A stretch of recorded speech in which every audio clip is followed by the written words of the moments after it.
Good evening, everyone. Today's rose review is for a David Austin Rose Summer Song. So as usual, we'll start off with the base cane. So as you can see, there are 4 minimum healthy canes. The minimum standard is 2. The leaves are very dark green foliage, really beautiful. In terms of the thorns, it's got thorns all the way up, and you can see even under the leaves you've got thorns. So in terms of cut flower, I would say it's not a very good cut flower because you've got thorns mostly all the way to the top. The flowers start off really in that color, very bright orange flowers. And the flower size, I would say, is the first flusher seems to be really large. It's got that beautiful cup shape. Sometimes it doesn't fully open. It's really beautiful when it's just sort of set in that shape, but the heat tolerance, I would say, is very poor. Even last year and this year, the heat tolerance tends to be really bad. The flower gets crisped, but in terms of the flowering habit itself, once the first flush is over, as long as you deadhead really well, regularly deadhead, this plant did really well with deadheading compared to other David Austin roses. But I have to say the repeated flowers are smaller than the maiden flowers. So I would say you need to leave these guys in shade. They would do better with that.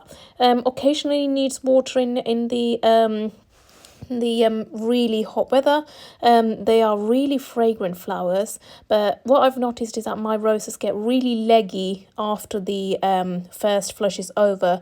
The new growth start coming, so I had to put them on the support. This flower is not really upright unless it's actually started forming on the new cane.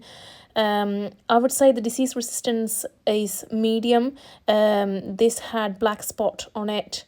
I've got regular damages done by the rose midges, so you can't do anything about that. Unfortunately, that is every single rose get affected by that. But you can see that foliage, really orange flowers set on the background of really dark glossy leaves. The new leaves tend to be really sort of lighter green.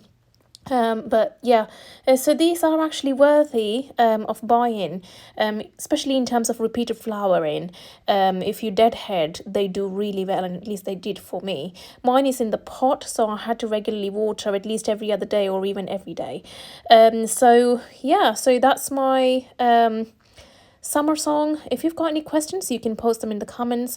I've just put some of the flowers. So this is the maiden flower this year. The flower size was extremely huge. I've posted another video in the channel if you'd like to see just the size of it. That summer song, you can just leave a comment down below to see whether you've got summer song in your garden or you're planning to get it. So I hope you liked today's video. To get more updates, please like and subscribe and stay tuned into the channel. Thank you very much for today.